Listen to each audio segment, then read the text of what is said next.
Right, is everybody ready? And sitting where they should be?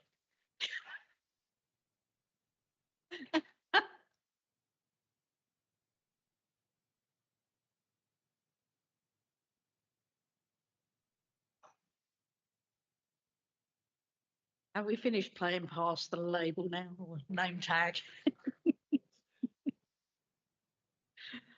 All right, good evening, everybody.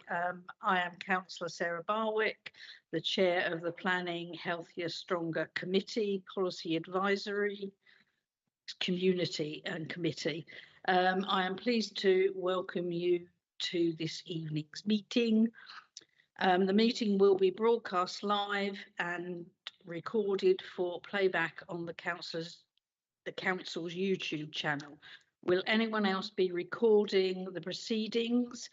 I ask this that the people at the meeting will know if this is happening. Oh, thank you. If the fire alarm sounds during the meeting, please remain seated, and members of the Democratic Service Team will assess the situation and give further instructions on the evacuation of the building if necessary. Right, are there any apologies? Oh, yes. Councillor, we've had apologies from Councillor Spooner, Councillor Clark and Councillor Forecast. Item 2, we have some substitutes. Sorry, yes. Councillor Parfitt for Councillor Forecast.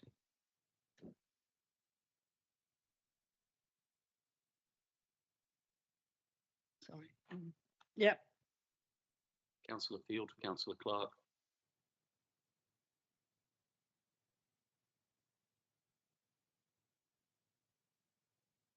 Right. Item 3, any urgent? There is no urgent items, but there is an urgent update circulated yesterday, the 4th of December, on item 14, Maidstone Local Cycling and Walking Infrastructure Plan, to give more detailed copies of the proposed maps. Item 4, notification of visiting members. No. Item 5, disclosure of members and officers. Are there any disclosures by members or officers? No. Item 6, are there any disclosures of lobbying? No.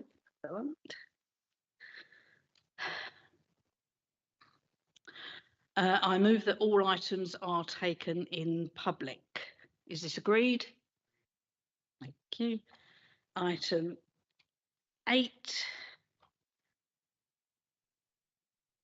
So that's the minutes of the meeting held on the 6th of November. Are there any comments on accuracy of those minutes? No.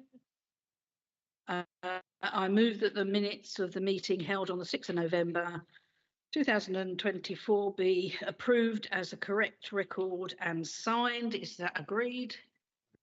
Thank you.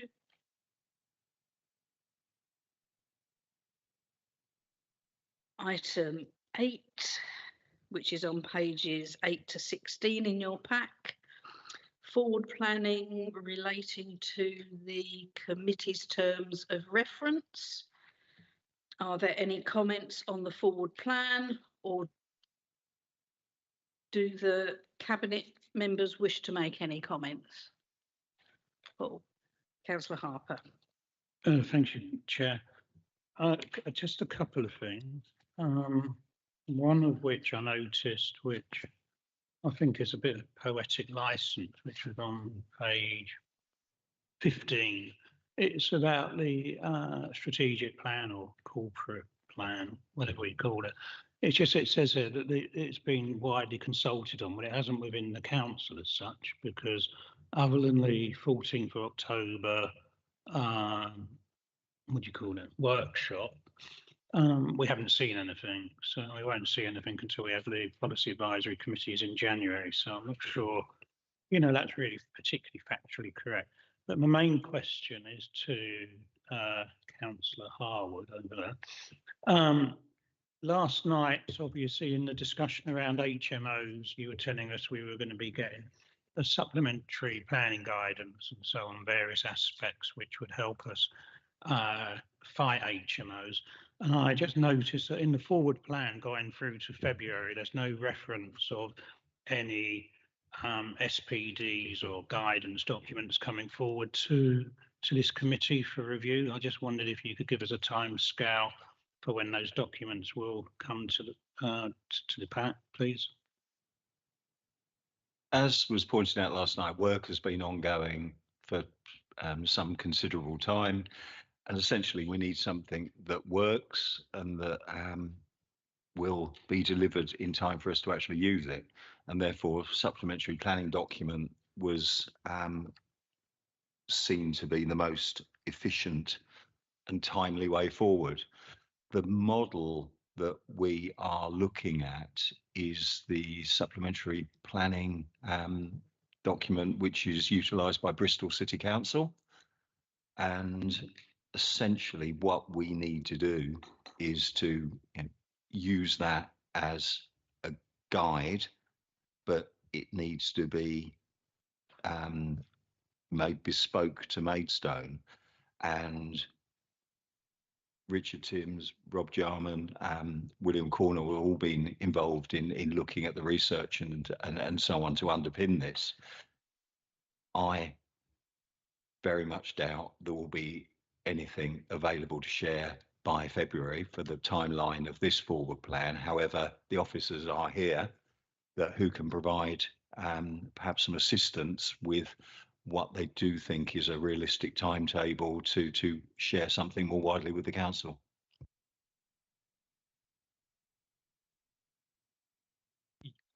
Yes, thank you, Chairman.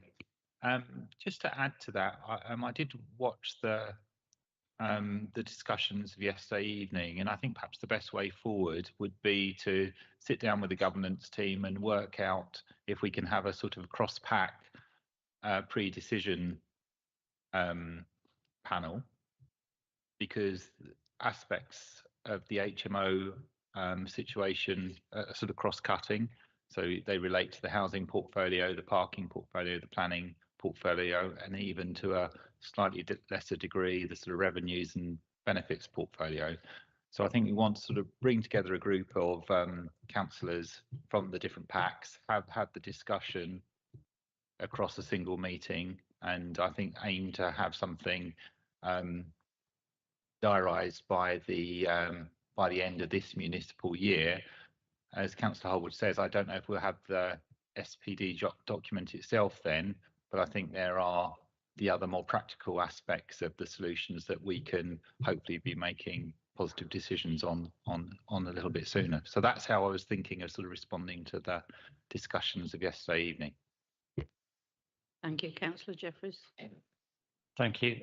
Just to come back on Councillor Harper's comments about consultation, yes, there's been one major piece of work with councillors. I'm very happy to put a second one on if there is a desire before this comes to PACS.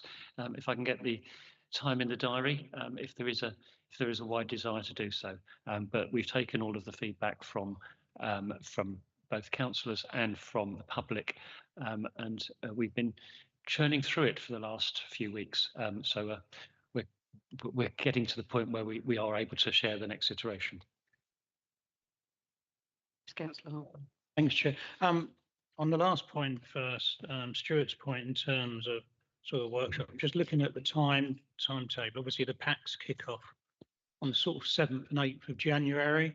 So sort of effectively straight back from when people will have finished New Year. So whilst I welcome the offer, I'm just wondering, given, the sort of we're heading now straight into the middle of December and the sort of heading towards the Christmas close down, I'm not sure how practical it's sort of going to be. I mean, I think if a month or so ago it would have worked, but I don't know what others feel. I just think we're very close to when these reports will be going out now. So I wonder whether we just need to give ourselves and allow, when we're in these relevant meetings in January, obviously enough time to discuss it, because it may be more of a sort of an iterative process, in terms of getting all the information people need. Going back to the HMO, I hear what William has said. I know that Tony last night mentioned about the idea of trying to get, cross sort of panel set up. But I just wonder whether the overview and scrutiny, which sort of, whether that might be, there's already the overview and scrutiny committee, whether that might be another alternative worth thinking about, because that's up and running. We don't need to necessarily try to get something set up where we, as I say, we could take stuff and have a discussion there. But I would urge that whatever we do, we need to put as much speed, and I'm sure you are working on this, to bring it through as fast as possible, because every month or literally every week we wait, another HMO appears in Fan, and if it's going to take another 6 months, that could have another dozen HMOs and more families moving out of the area.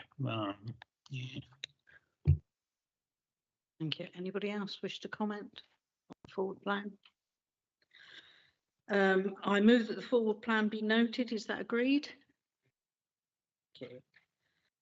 Item 10, quarterly finance report update. That's on page 17 to 29. The recommendation is on page 18, and that's going to be introduced by Adrian. Evening, everyone. The usual finance update for you. This is second quarter of 24-25. The report is obviously focusing on the finance position for services in this pack. Before I go into the details of that, I'll just give you a bit of an overview where Maidstone is in terms of overall position, to give you some of the context, so you understand some of how we're dealing with the position as well. So overall, it's looking like we're going to overspend, currently on a forecast of about nearly 4.5 million. So 4.45 million. Make sure I get a decimal point, otherwise we'll be in a bit of trouble. As ever, the over and underspends across the services vary a lot. Plan is we've already introduced some measures to produce some downward trend on this expenditure. So the corporate leadership team have already started doing a star chamber to review recruitment of vacant posts. So therefore, obviously pushing pressure on to delay any of that till we know the position later in the financial year, and obviously instructions to head of service to minimise spend. So focus on critical areas only, and not spend on critical areas, discretionary areas. So hopefully to reduce some of that overspend position. This particular pack forecast is 1.4 million overspent at the moment. Main variances are on page 27. The sort of two most notable ones that we've got relate to Lockmeadow. And that's partly due to the vacant units, and partly also due to the costs of the leisure function in that area as well. And the big one relates to the development management income. Obviously, that's in all those areas. As part of the budget for next year, we're obviously trying to build in any of those that are continuing. So certainly the planning income, we're putting some extra resource into that area, so the income target is reduced, so we don't have that overspend going forward. So hopefully managing that going forward would be a good position. It's quite volatile in terms of the number of planning applications coming in, so we're keeping a tight eye on that to make sure that we keep an eye on the forecast and what that's going to be for this year and next year. In terms of capital expenditure, currently an underspend of about 5.7 million. A lot of that's due to slippage in some of the projects. So key ones are infrastructure delivery.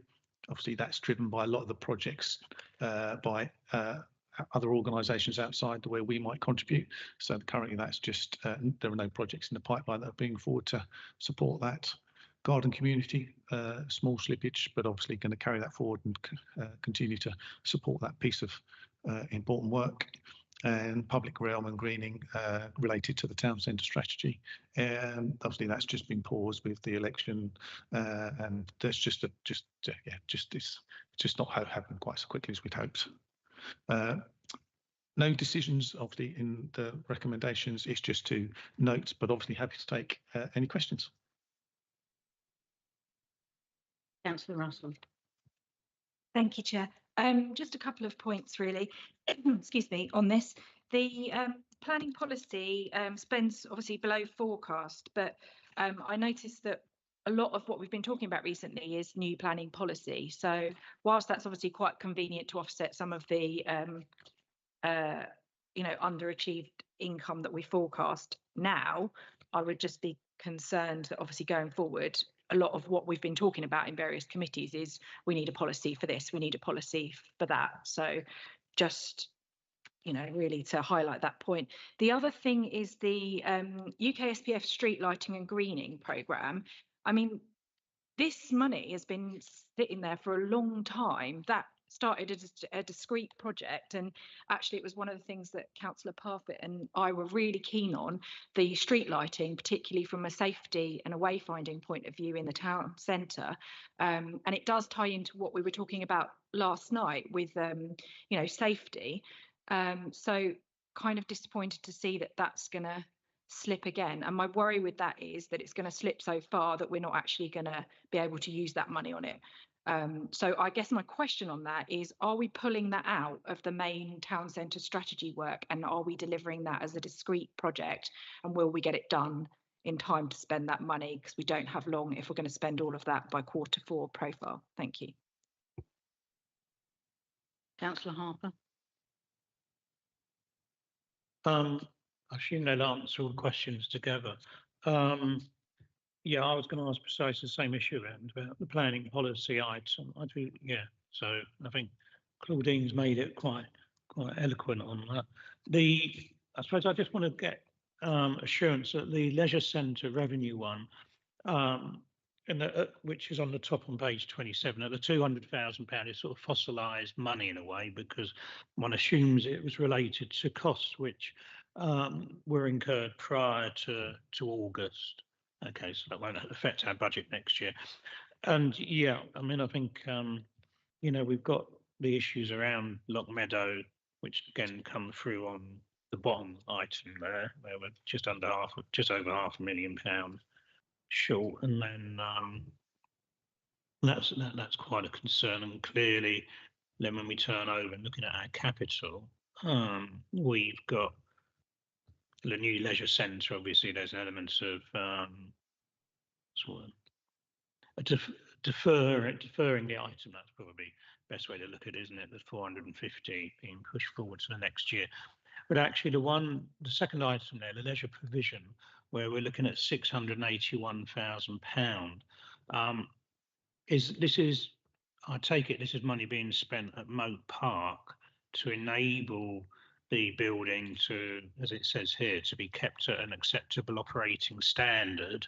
And if so, it rather highlights the issues I've been raising in this chamber for the last year and a half or more about the need to make some decisions on the future of Moat Park if we're now going to be in the situation of increasing revenue costs over time and increasing capital costs over time to keep an ageing building operational. It needs to be factored in terms of the timeline of looking at a replacement or an upgraded facility, because at some stage it's going to be just absorbing so much money that you'll end up having to make a decision as to whether do we close it or try to struggle to keep it going. But last year's budget had an extra £1 million added to it for ongoing maintenance on an annual basis because of the age of it, and now we see just short of £700,000 additional being spent on the capital side of it. So it is indicative that decisions will need to be made relatively soon as to the direction of travel on the leisure centre. So that's all I wanted to say. Thank you. Who would like to come back with those questions? I shall try my best. There's quite a few there. I'd say before I start answering the detailed question, I think we have to remind ourselves that this plan was set out back in February last year. Some of these on here are ideas, aren't necessarily all fully business cased and so forth. So anything in the capital plan is approval to business case, as I call it. So it could be indicative figures, and things may change a lot or costs go up or go down, and we properly assess that through each individual one. But now I'll come back to the sort of key questions, and I'll probably do it in reverse order. So if I miss any, do remind me. So in terms of the moat, the leisure centre and the current costs and the current overspend on the capital project, that's reflecting all the work that's gone on post the renegotiation of the contract. So we've done a lot of work with them to make sure that the facility is operational and fit for purpose, and just reflects the latest cost. So hopefully, I think reflects just where we are in terms of making sure it's operational and fit for purpose, really. The new leisure centre, so work has started a little bit in terms of looking at that and going testing the market. So I know my procurement team have supported the team around that. Obviously, we know it's going to be part of the consideration of next year's budget. So we haven't got a final version, but hopefully there will be something in there around a new leisure centre. Obviously, cost, size, and location, all that. Obviously, we don't know yet.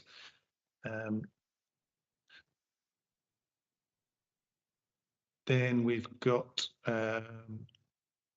Lockmeadow, as you say, a lot of that is just dealing with the current costs of the transition of the old users of David Lloyd. So we, as part of the arrangement, we had to support the transition and the loss of income, because obviously they disappear quite quickly. So we had to support them through that process. But you say one-off, so won't be having implications for next year. Planning policy question. So I think that is driven by just the local plan review has just stalled things a little bit.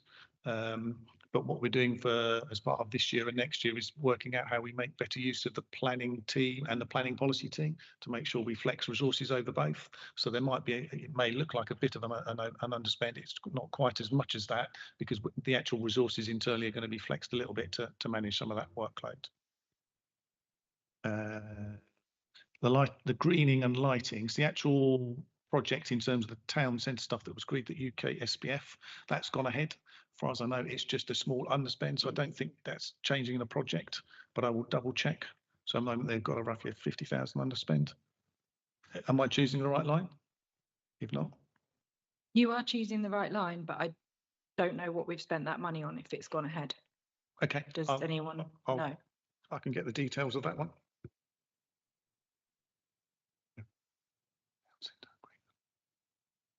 The reason I ask is I'm just conscious because it obviously was a grant, so I presume it's time limited. That's why I'm picking up. Just on that one, I believe the spend to date would have been on the consultancy element of the two projects, but it's my understanding, it's not my service area, but it's my understanding that delivery is on track to be within the timescales allowable for the funding stream. So greening and lighting is sort of all in hand and moving forward. I'd just add to that, and the profile is for Q4 for the majority of the spend on the greening and lighting. And you asked about the connection with the town centre strategy. I mean, they are kind of connected, but the one isn't holding up the other. Going to get a lot lighter and a lot greener really soon.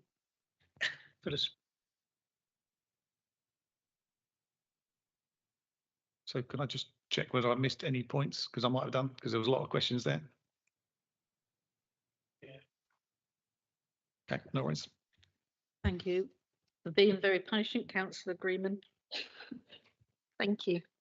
There's 3 points I was going to raise, but one probably will answer Councillor Russell's question around the greening and lighting, because we had a meeting with John Edwards, I think it was a month or 6 weeks ago, and there's some work due to start in the High Street after Christmas time around greening and lighting. So I don't know if that's connected to this £50,000. Now, I was just going to ask 2 things. The Lockmeadow complex, obviously the vacant units, if there was any update on exactly when people are moving in and expected income. And one question, which I think I forgot to ask last time, was the British Gyratory Scheme. What's the planned funding for that?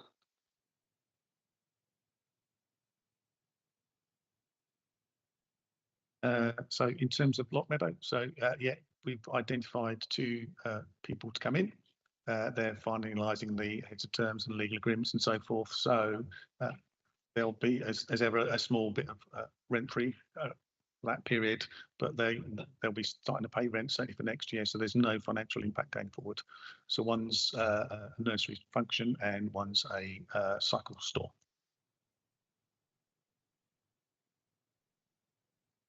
Right, yeah. Yes, pedal cycle, yes. You know about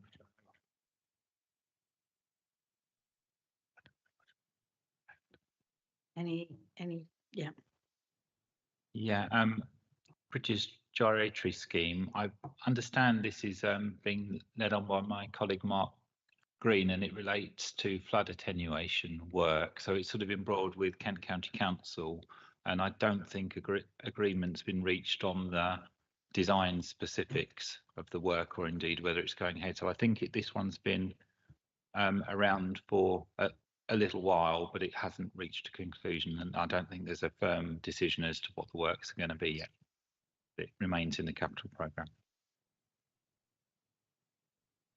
Councillor Harper. On that last one, actually,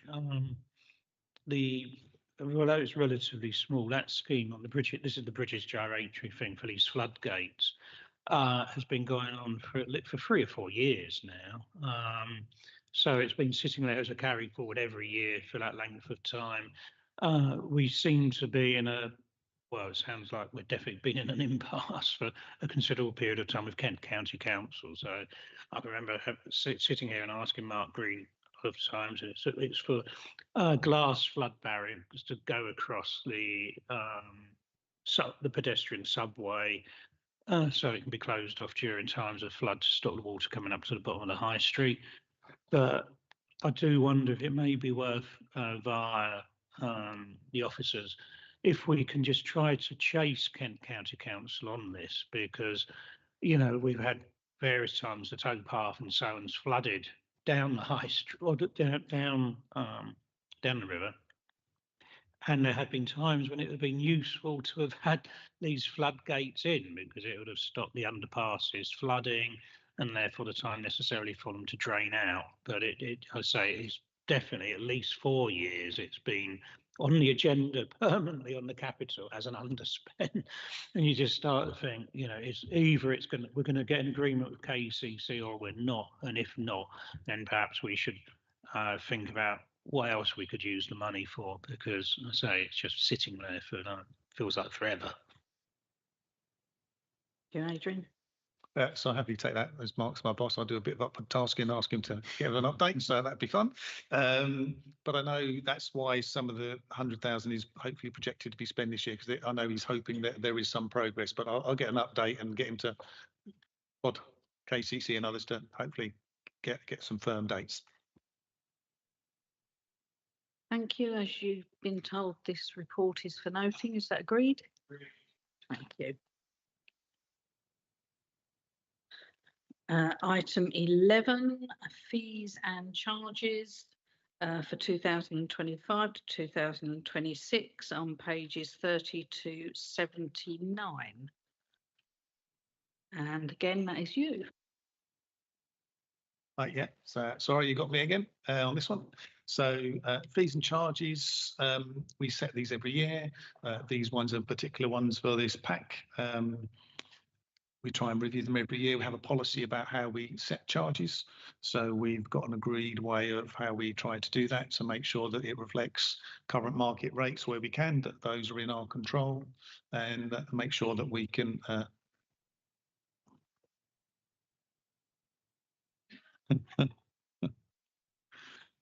make sure that we're comfortable with what they are in terms of recovering our costs.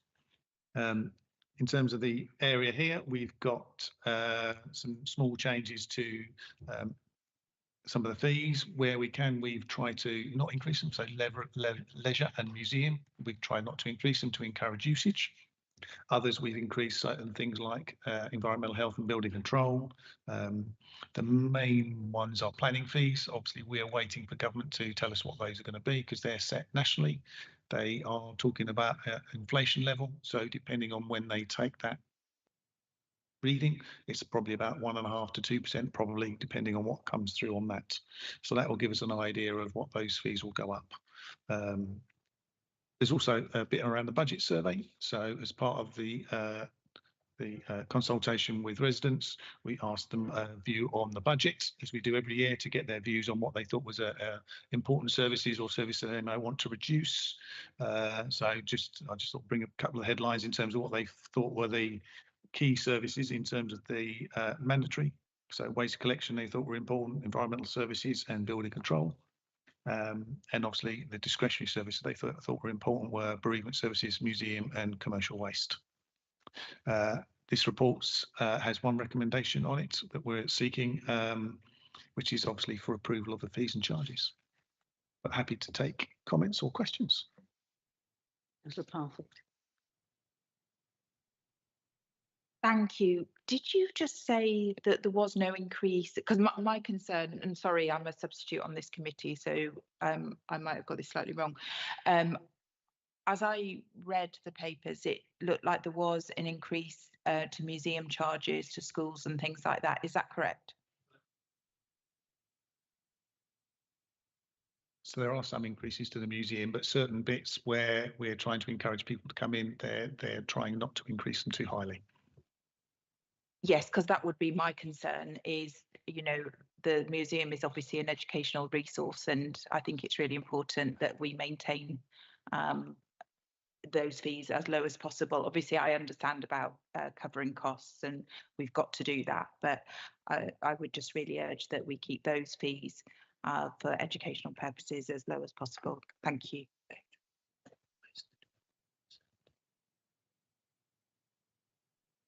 Councillor Russell, unless you were, Adrian, you were coming back. So I'm going to quickly come back. So yeah, where we've tried to, certainly where it encourages people to attend. So certainly like the workshops. So on page 40, you'll see there's no increases on those. So they're in the detailed pages. We've tried to do that. And certainly other events we've tried to not increase at all. There are some where it feels appropriately you can, where it's more affordable. Councillor Russell. Thank you, Chair. Just an overall point that obviously there were some on the report, there are some things that people think should be increased, community safety, and then it's interesting that, you know, nearly half the people don't want their council tax to be increased for any extra services. So I think, you know, that's obviously the situation that we're faced with at the moment. It was just really something just stuck out to me, so I thought I'm just going to ask it. The corporate painting hire, we've got the actual 3,950, the current estimate 3,950, and the current charge is 3,950. So I'm assuming that's one painting. So whoever's got that next year, they're going to pay £8,800 instead. And I mean, everyone likes a little markup, but even I think that's a little steep. Now I know that's not going to save any budget gaps or whatnot, but I just wanted to mention it.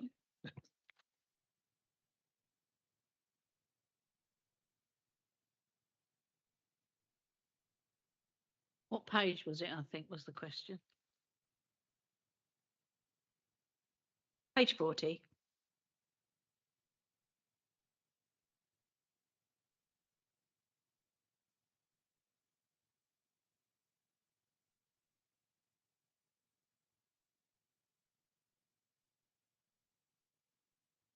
Yeah, well, I can ask the question in the museum about how often and so forth, but I assume as it's corporate and it's therefore potentially affordable.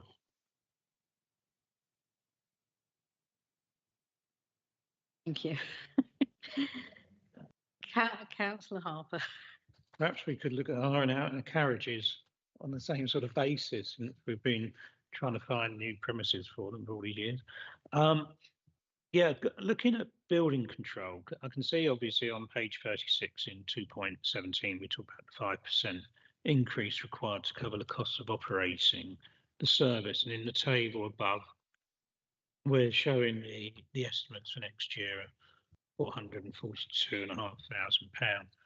I just wanting to understand, if you like, the relationships in the previous item, which is the half-yearly accounts, when we were looking at building control on page 25, which is halfway down, which is heading to £188,000 underspend this year. And from memory, it's because, yeah, there's a fall off in demand. So I was just trying to tally, if you like, the two things in my mind is if we're facing a sort of collapse in demand for building control just because of the nature of the economy, yeah, we're thinking we're going to increase the charges to generate this extra money. It didn't seem to me to sort of tally up, because even though we're increasing it, I would have thought our income next year would be lower than this year. There's less people wishing to, you know, do extensions or whatever, you know, where they need building control. So that's the question. And the other thing is just a point. I'm pleased to see that parks and open spaces, that we're leaving the charges as they are. And I welcome a couple of years ago when we decided to stop charging for use of things like tennis courts at places like Clare Park, because those tennis courts over the summer now are much better used than they would have been. So yeah, so I'm glad to see that we're not changing any of those. But I was just interested in building control. It's just trying to get my head around the logic of it. So building control is a competitive service instead it competes with the private sector. So we could put our prices up maybe to recover some of that income, but the concern is it would make us uncompetitive, and therefore we would not compete at all with how the private sector are pricing. We do know the volumes have gone down. That's partly linked to the whole sort of planning and number of applications going through. So we're looking at see how we manage that and how we will look at those costs going forward. Councillor Grimm. Thank you. There was just one thing I wanted to bring up and one question. On the council tax increases, it was really interesting on the age ranges.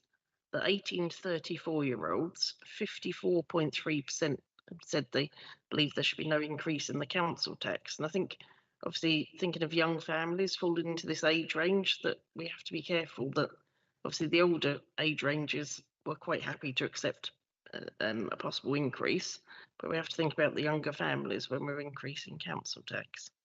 The question I wanted to ask was around commercial events, because it comes up quite often in my ward as a question, so I thought it's an ideal opportunity to ask. For the events, it's listed, so for example, if you had an event in Moat Park with, say, 800 participants, you'd be paying £495 next year. And then underneath it has the plus booking and disruption fee. So would it be £495 plus if you had an event that was ticketed at 350, which would make it £845 to have an event with 800 people? Or is it just purely the 495? And obviously, just thinking about that, if you had 800 people to a ticketed event that was £40, that's literally £1 per person they're paying towards the hire of the park.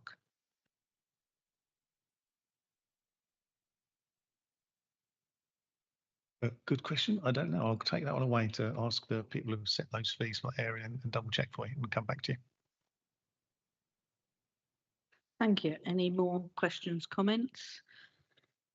If not, I propose that the recommendations are, and I need a seconder. Thank you, Councillor Conyard. All those agreed? Thank you.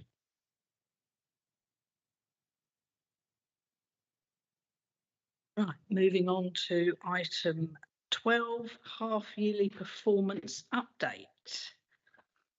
And that is Councillor Harwood.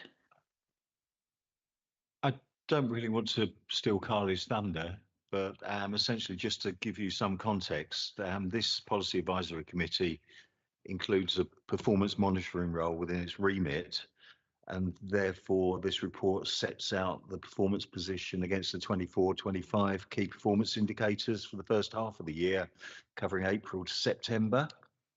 The report, as you will see, only covers those KPIs which fall under the remit of this committee. And I think finally, it's just worth saying that in addition to this report, the committee are reminded that a new KPI dashboard has been developed in conjunction with feedback from a recent consultation with officers and members. And the dashboard is refreshed monthly, where monthly data is input. And this allows members and the public to view performance position and position more frequently and dynamically. But Kai, over to you to talk about the actual stuff. Thank you.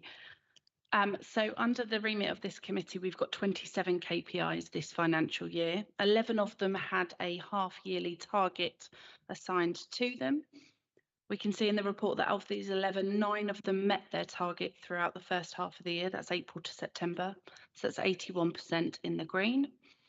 Of the 2 that missed their targets, both were missed by more than a 10% margin. The first one for that was the footfall at the Maidstone Leisure Centre, which was down against target.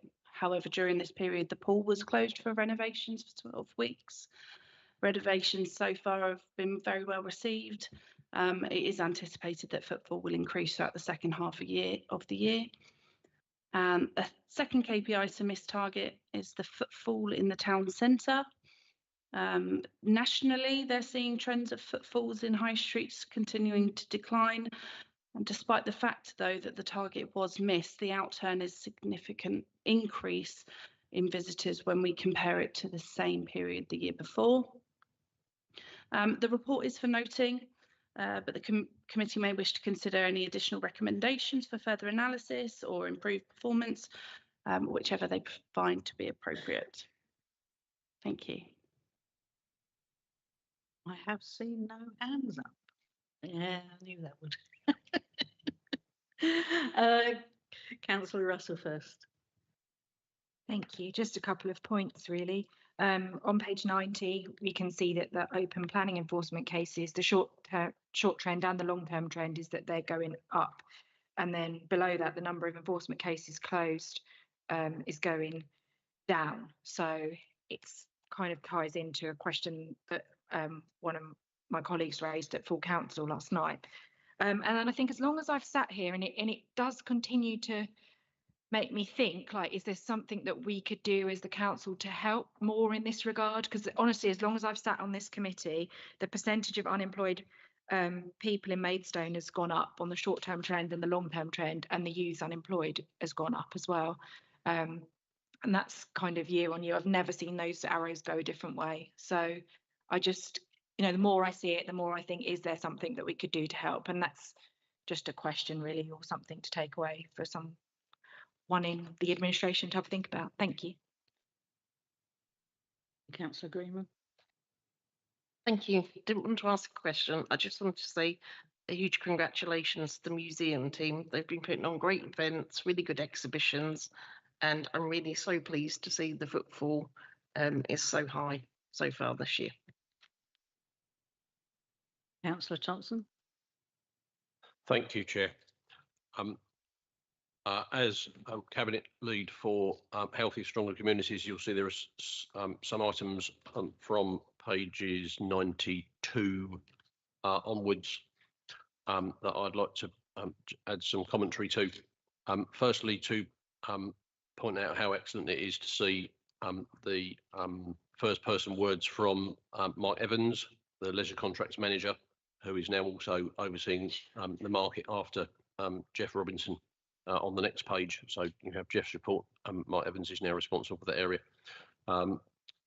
Comments from Karen Britton and Chris Inwood on page 94, and from Natalie Moore, the museum's manager, on page 95, which give really helpful context to the sometimes less illuminating figures. On footfall, for example, the figures for the high street, for the town centre, sorry, are using a particular set of metrics, and I've been in close conversation with Officer Chris Inwood and with Carly about the fitness for purpose for these. Members opposite will remember me making stern remarks about the usefulness of KPIs in the previous term. There a quality, the quality of those are things that we need to keep under review as to what it's worth measuring, what it's worth reporting on, that gives us useful, insightful information about what's actually going on, things that reflect things that are under our control. So this is just to acknowledge the good work that's done and that we're keeping a flexible view on it. When it comes to what Maidstone Borough Council officers and partners are actually doing, the footfall figure, for example, doesn't give account to the actual results of the actual good work done. When Sean the Sheep came to town, footfall on a particular Saturday in the middle of the summer went up 4 times compared with 12 months previously. You don't see that in these figures. So useful as KPIs are, and I'm keeping a critical eye on those, there are some real world facts that we need to bear in mind. Another would be to support Natalie Moore's comments on the museum on page 95. What a spectacular outcome the Lives in Our Landscape Gallery is, and I would like to note my thanks to Councillor Russell opposite. I have the privilege of following her portfolio in that area. We won't ask too closely precisely who did what, but the museum's been left in a rude state of health, and my compliments to her.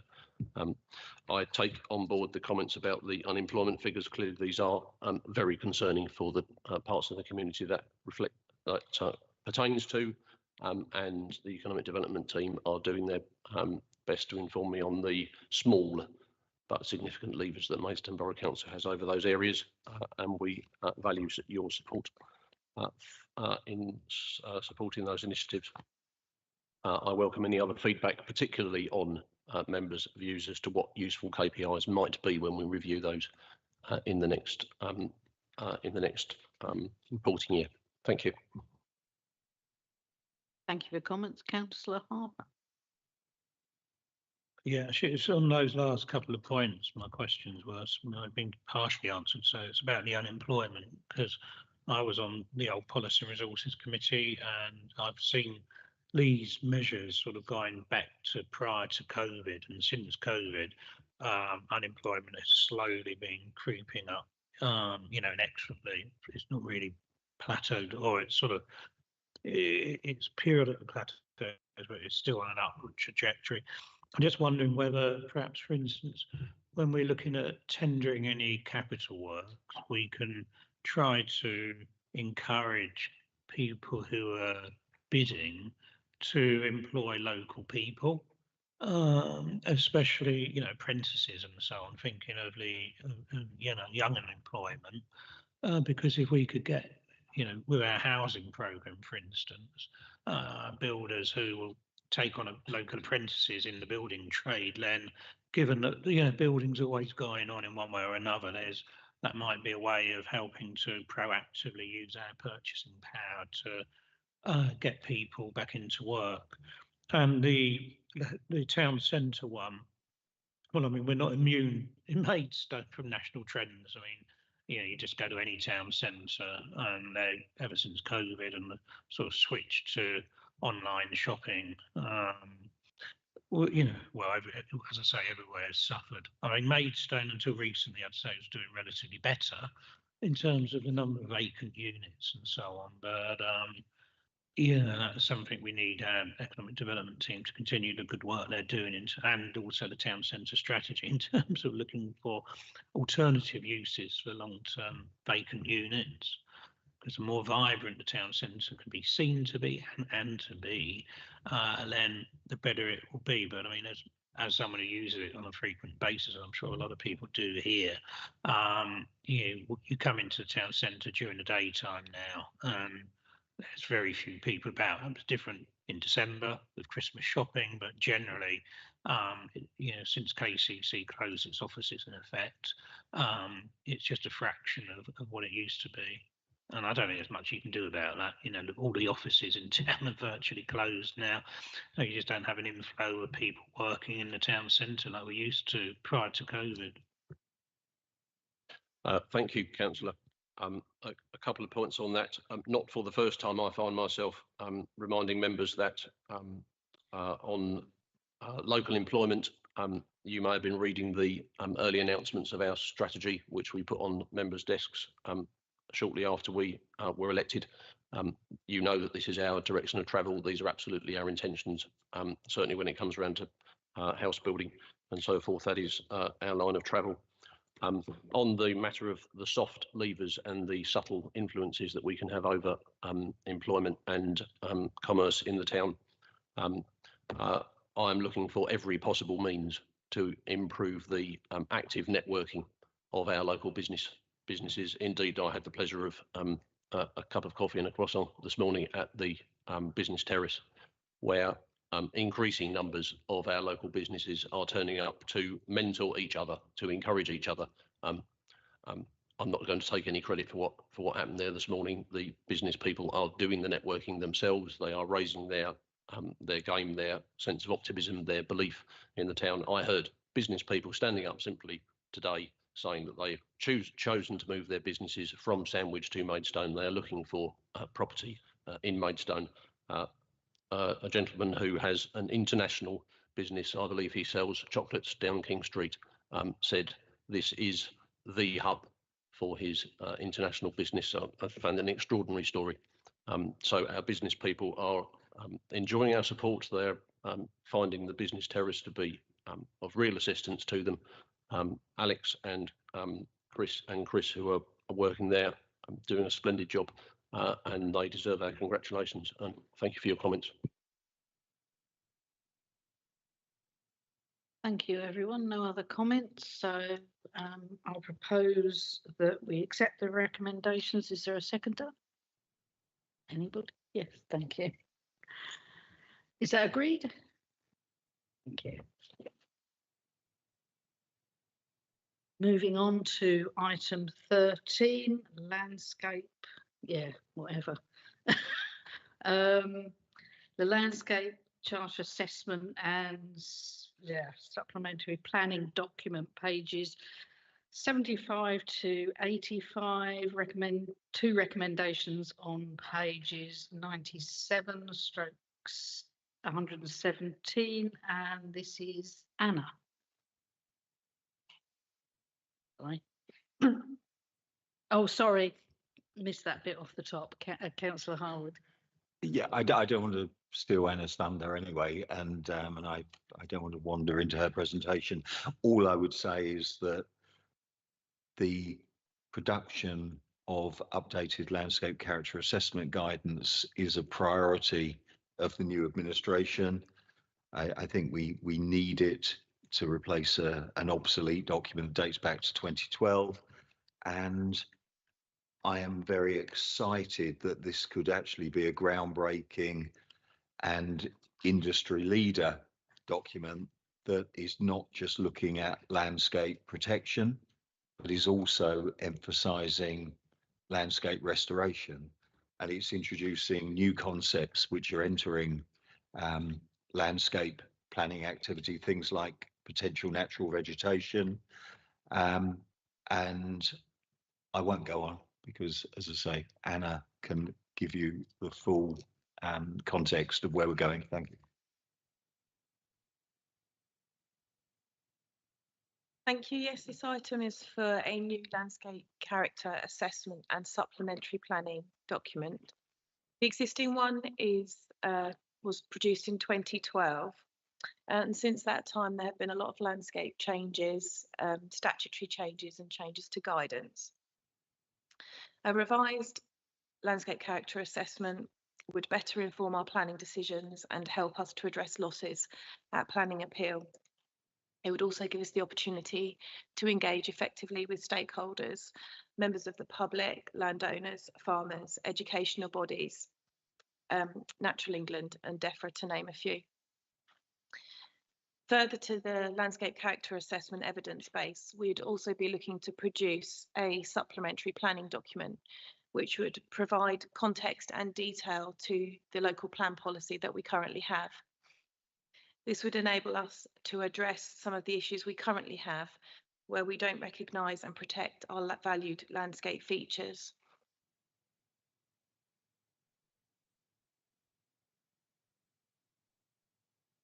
Thank you. Any comments?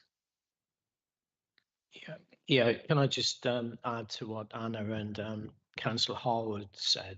As set out in Anna's report, this received cross-party support. And why?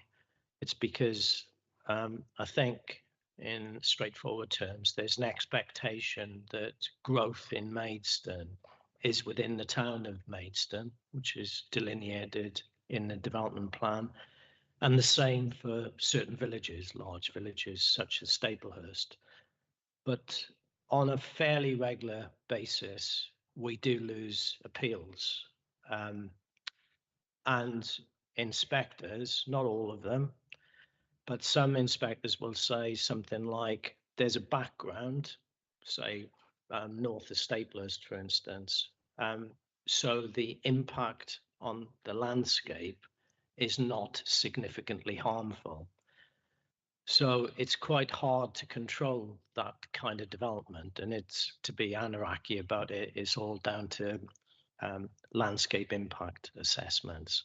So from a, a straightforward development management position, we would be much more in control of where development goes. And I would have thought that was one of the main reasons why we wanted a development plan in the first place. Thank you. Thank you, Councillor Councillor Harper. Yeah, thank you, Chair. Yeah, I think we had that discussion council meeting before last, and I think our previous pack about the Green Sand Ridge and the other areas we want to try to protect. So I think it's a really good look. We're following it. This is coming through. I mean, I suppose my only concern is obviously that we're moving up to the tender stage, and whether it's because of short staff or what, I don't know, but it's taken 8 months from when this was sort of suggested back in March this year to get to this stage. And looking at the timetable, we're hoping to appoint a consultant in the next couple of months, so by the beginning of beginning of March next year. But the final report won't come to us until September. I don't know whether the officers feel there's any way, once we've gone out to tender, whether we can try to encourage people to get the work done quicker, because obviously, I think, as Rob was saying, almost again, it's a bit like the HMOs. Every day or every week or whatever goes past, and we end up failing to be able to overturn something which comes up in these areas where we wouldn't want it to go ahead. And I assume on page 112, when we send this out to people to bid, that we will delete the thing saying a budget of £62,000 available for this project, because if we send that out, people will be sending their bid in for £62,000, and we'll find we're suddenly overspend on it. Just make sure that that's removed. And I suppose my other question is just, I was looking through it in detail, and there are a few references to things like the Medway Valley, Green Sand Ridge, the Low Weald and Len Valley, but they're not. Some places Medway Valley seems to slip out when you're listing all those things, so just be worth spell check to make sure that each time it appears, all of our existing areas we're wanting to protect appears. And final thing was a bit of a typo. Yeah, on page 107, in the general context, it lists what our population was 13 years ago in the 2011 census. That if we can update that figure at least to the 2021 census, or if not the most recent sort of estimates, because I think our population from memory is around about 170,000 plus now, so considerably bigger than the figure quoted there. Thank you. I mean, I welcome this, as I say. I think it's good that we're making progress on it. Thank you. Any other comments? Oh yes, sorry, Councillor Russell. Thank you.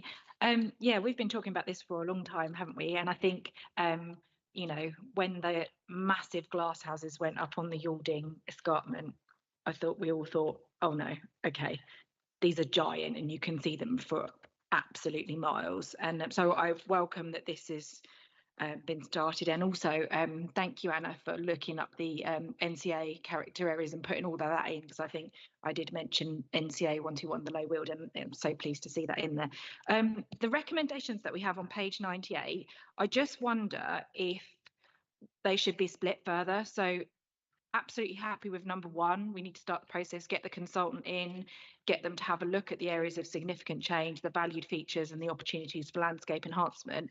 And then I just wonder if we need a little pause there before we then do number two, which is the supplementary planning document. And I'll tell you why, because the three core themes that we've got there, restoration, connectivity, yes, enhanced recognition for our linear features, fine, but I just think, you know, some of the landscape character forms that we've got already, especially in the 121, is a network of hedges and ditches. And if that's what you've got in that area, that doesn't seem to be captured. I might have got it wrong within these, the three core themes. So I just wondered if we have a little pause there and make sure that we're confident with what we want as the core themes going forwards after we've had the information from the consultant. So I would be happy to propose that we go forward with number one, and that would be all of those things on number one, and then we have a little pause, get that information back, and then think about number two. I don't know if I've got a seconder. Do we have a seconder? So Anna, did you want to come back before we take a vote on that, or? I'm informed by my colleague from Planning Policy, who happens to be sitting next to me, that we would be coming back to committee before we went to formal consultation on the SPD. So there would be an opportunity to consider the themes at that point.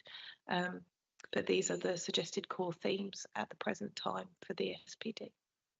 Thank you, but we'll take a vote on that. So it is a formal recommendation. All those in favour of the recommendation from Councillor Russell that part one goes first and then part two comes second after it comes back to this committee? Thank you. Any against? No, I think that's carried then. Thank you.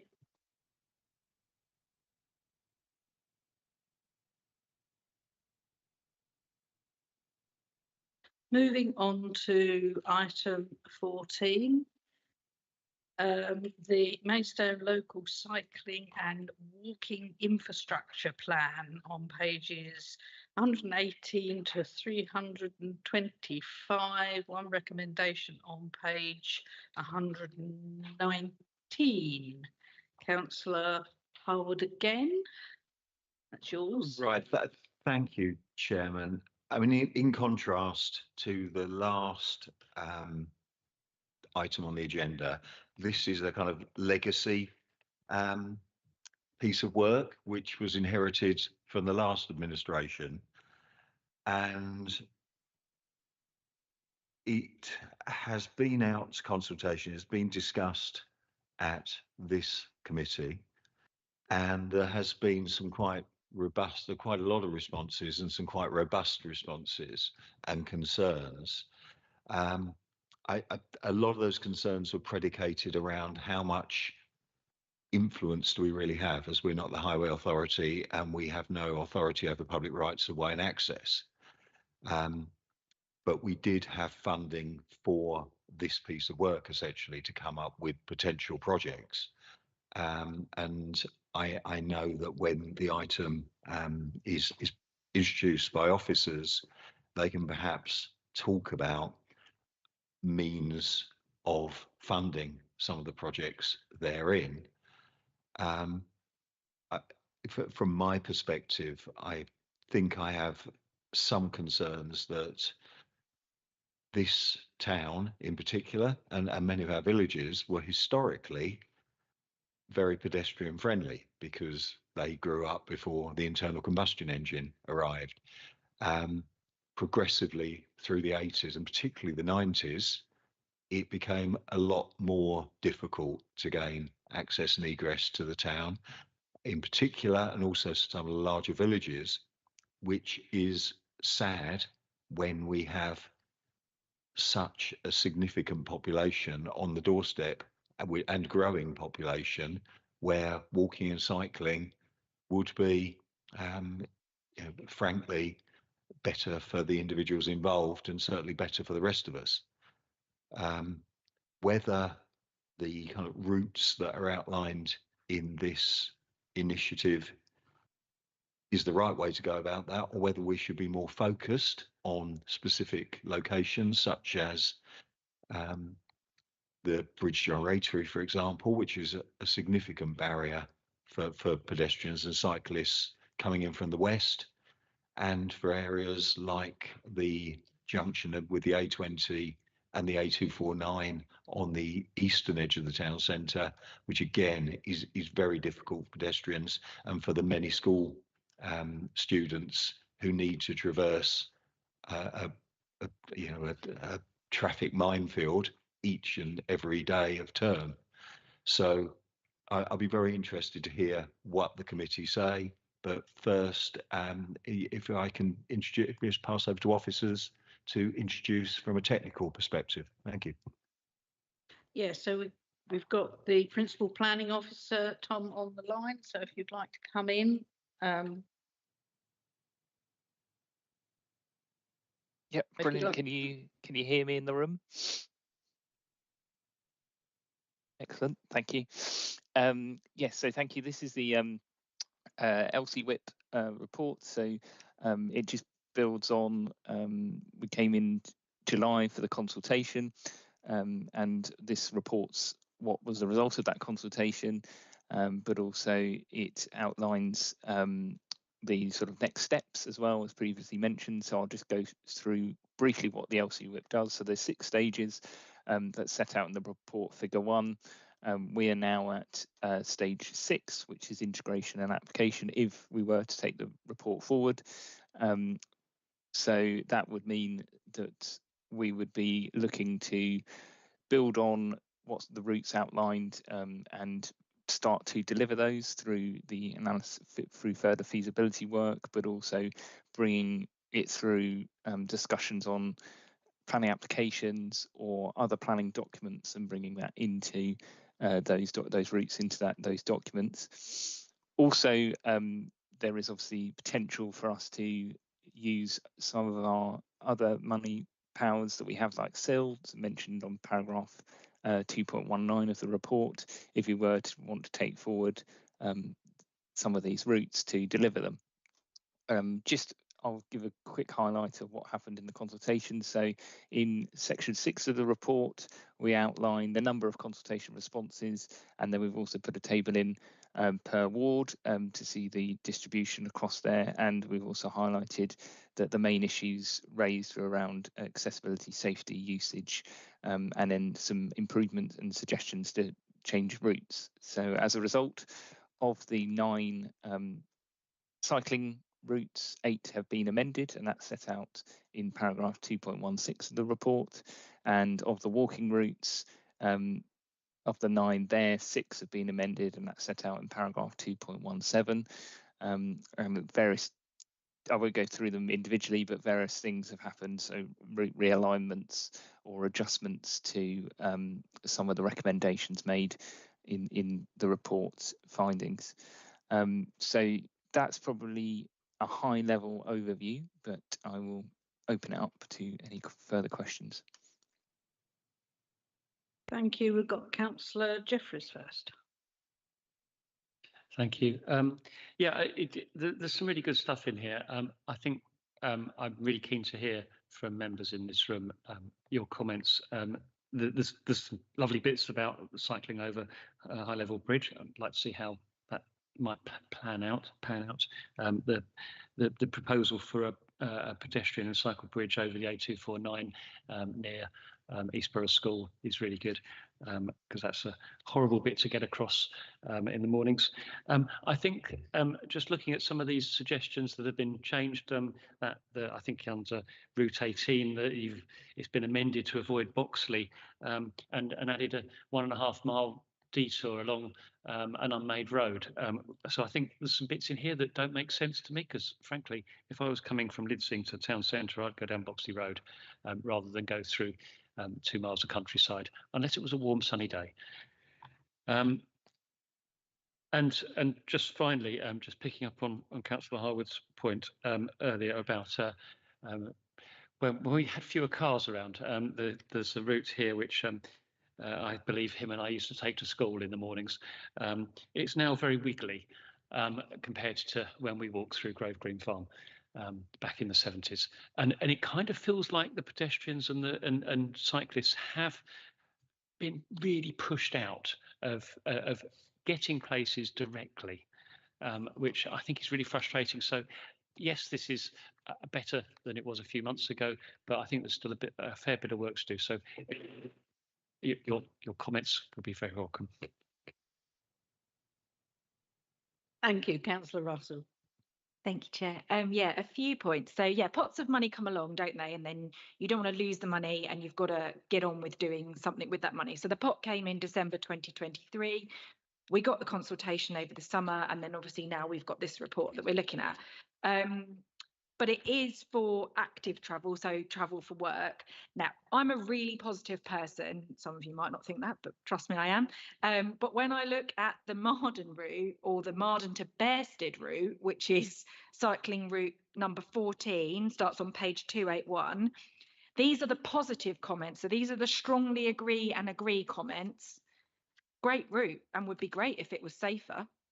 This would be a useful route. I'm concerned about the section on the A229, a very dangerous stretch of road with no safe option for cyclists or walkers. A long route, probably mainly weekend use. Good to see a route of this sort, but given the terrain, I'm unlikely to use it. Agree in principle, but need to keep away from busy, narrow roads. So I think like that is the positive ones. So when I read the negative one, just to give you all a little bit of interest, the gradient of this route will deter all casual cyclists. Only those entering the Tour de France will manage this safely. Narrow lanes, steep hills, fast cars and cyclists do not feel like a safe combination. And then there's lots more negative ones. So I kind of question, if you've gone out to consultation and those are the responses, why you would even maybe put that whole route in and give it a prioritisation scoring. I mean, I welcome the fact that it actually hasn't come out as the ones that we're going to start with on page 325. And I think these are, you know, the in town ones are far more sensible to start with. So the Tovel ones, Pennington Heath and the Langley to Maidstone Town Centre do feel like that would make maybe more sense to start with.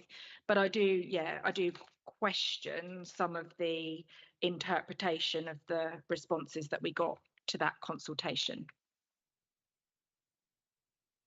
Thank you. Councillor Harper. It's useful to have shovel-ready projects, as we know, so that when we do get some money or money's available, we can get something moving. But if I can just draw people's attention to the map on page 313, which is the Barming to Maidstone East route. It's a bit difficult to, I mean, if you follow that line going from left to right, when it gets to going up off Queen's Road down Scrubs Lane, and I go along there twice a day taking my dog out for a walk. Scrubs Lane is quite a narrow lane, but people occasionally do cycle up there, and if it was kept swept of leaves and so on, there's probably just about space for both sets of people to use. But all of a sudden it turns a right angle, and the right angle is going into someone's back garden. And it seems then to be cutting across people's back gardens to join Summerfield, then to continue on to, well, I can see the leader nodding, then to continue on to London Road, where it's then looking to cross from just fractionally up from there. There's the existing pedestrian footbridge going across the road. So I think that one needs to be looked at again, because we can't possibly have a cycle route where we're going to have to compulsory purchase people's houses to. Sorry? Oh, okay, a walking route. But you can't have a walking route going through people's back gardens. You know, I mean, I don't quite understand how that slight error happened, but that one definitely needs changing, because I don't think the people who live there on the potentially the Jehovah's Witnesses would be all that keen to know that we're suggesting that their properties are turned into a walking route. But also on that, in terms of that corridor, being in my patch and Stuart's patch, I think what we've got here, apart from that squiggle, is okay in terms of movement, but the bulk of the population in that corridor live, if you like, the other side of Oakwood Park. Fant's very heavily populated, and Tunbridge Road is the big problem. The pavements on Tunbridge Road are very narrow, so it'd be useful. And I'm not against that route we've got here, but potentially to look into thinking about a route on the southern side of it, and perhaps making more use of a towpath or some such, because that's where you get a massive movement of people who currently have to walk along Tunbridge Road, which is probably one of the most, well, I do it every day. It's probably one of the most dangerous and unpleasant pieces. And obviously, I know Tony over there, since his road, he lives virtually on the corner of it. So, I just perhaps ask if, when we do assuming we adopt this, that we do give consideration to, I say, a southern route on that stretch. For Parford. Yes, I'm probably going to slightly overlap with what Councillor Russell said. I mean, thinking about the Marden to Bearsted route up Westerhill Road, you need thighs like Bradley Wiggins to get up there. That is not for the average cyclist. I think also my observation, now I, believe it or not, do actually quite enjoy cycling, but I'm a fair weather cycler and I pick my route to it being as flat as possible, and I do it for enjoyment as opposed to going anywhere. I think sometimes the assumption that the quieter roads are the safer roads, I would actually disagree with, because some of these roads are so narrow and you can't see round them. Cars come, and you are always going to come off worse. I mean, at one point, I wanted my boys to cycle to school in Sutton Balance from Marden. They were fit teenage boys, more than capable of actually doing the cycle itself. But would I have let them on those roads? And I actually, as a parent, and I'm quite a laissez-faire parent, I said no, it's just not safe. And so I think that's my concern. And Councillor Jeffrey, you are right. The car has pushed, the horse, the man, and the bike off the road. I mean, that's the reality of where we are. And so I would perhaps think maybe we should have less routes, but make them better routes, as opposed to just try and do too many. I mean, I think also as well, I think over the years we've collected Section 1, and I know it's difficult to unpick all this now, Section 106 for cycling here, there and everywhere. And there's all these sort of pots of money that it's never enough. And I know it can be done, is that we perhaps look at thinking, right, where would it really benefit to actually put some infrastructure in? But that is a big piece of work, and I appreciate that. I mean, not much more to say really, and I didn't mean that to come across negative, but those are my concerns about perhaps some of these routes. I mean, Linton Crossroads is a very tricky junction for cars, so it's also pretty dangerous for cyclists and pedestrians. We've had accidents with pedestrians there. So I think this is well intentioned, and I think don't think we should give up on doing something. I'm just not quite sure that all of these little routes is the way forward. Thank you. Councillor Field. Thank you, Chair.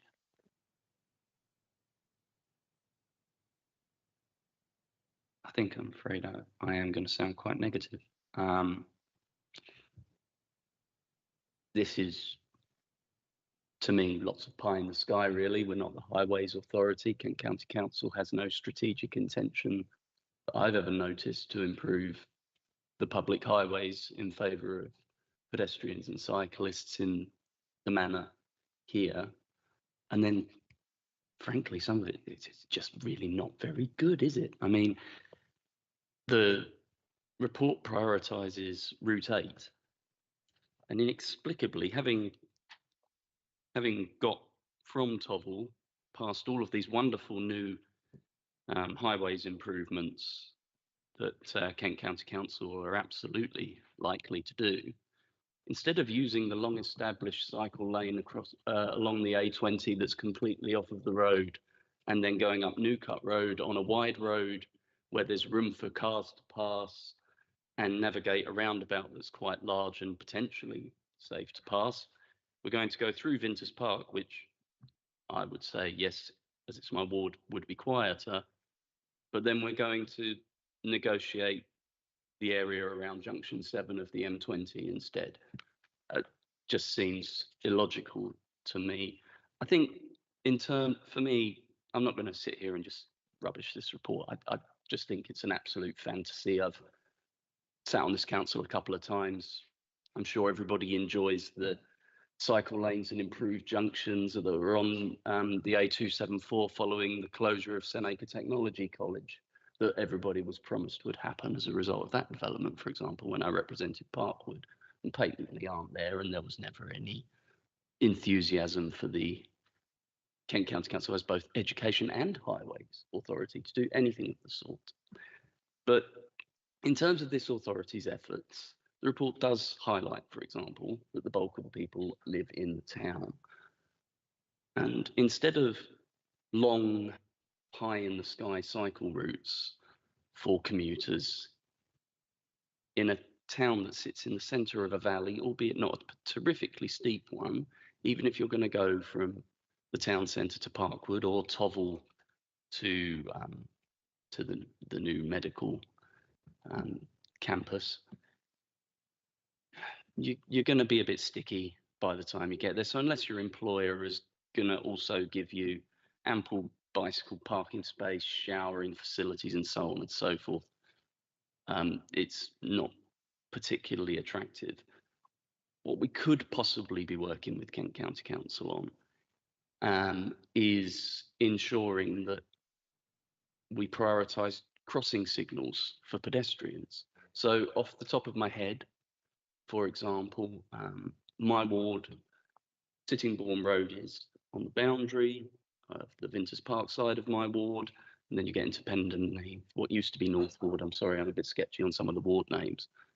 Hundreds of school children, twice a day, for 2/3 of the year, cross the road there. And we've prioritised the signals for cars. So there's a lovely little traffic island that around 20 children at a time can possibly stand in comfortably. That's not going to deter concerned parents with perhaps children who are last year of primary school or early secondary school age from saying, actually, no, I'd rather hop in my big car and drive half a mile around the corner and drop you onto Vinters Park, where you're less likely to be trying to cross a dangerous road, etc., etc. Likewise, I mean, I know this is about active travel, but for example, again, I was thinking about this before coming to the meeting. In the town centre itself, we have a number of roads that are single yellow lined, and on a Sunday, everybody wants to avoid paying a few quid for parking.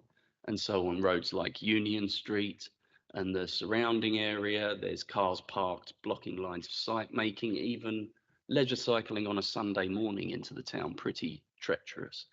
Again, we could work with Kent County Council to double yellow the entire area 7 days a week, so that at least on a Sunday you could possibly cycle safely into town. And then as a borough council, we could look at meaningful increases to free and accessible bicycle storage and so on and so forth.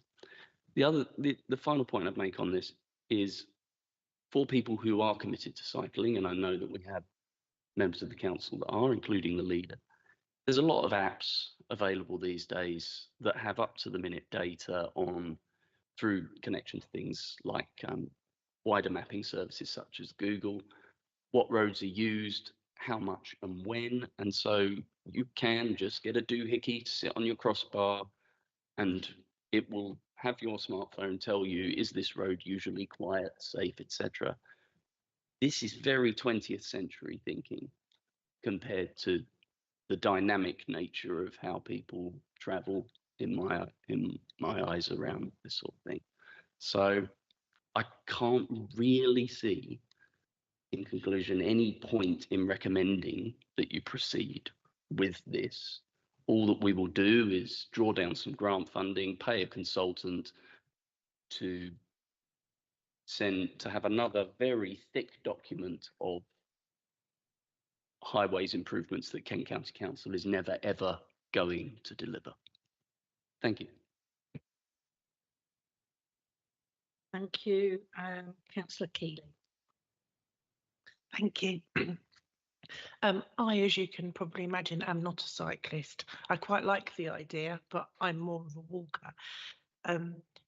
My route in, if it's snowed, has to be walking because I quite often can't even get my car out of where I am.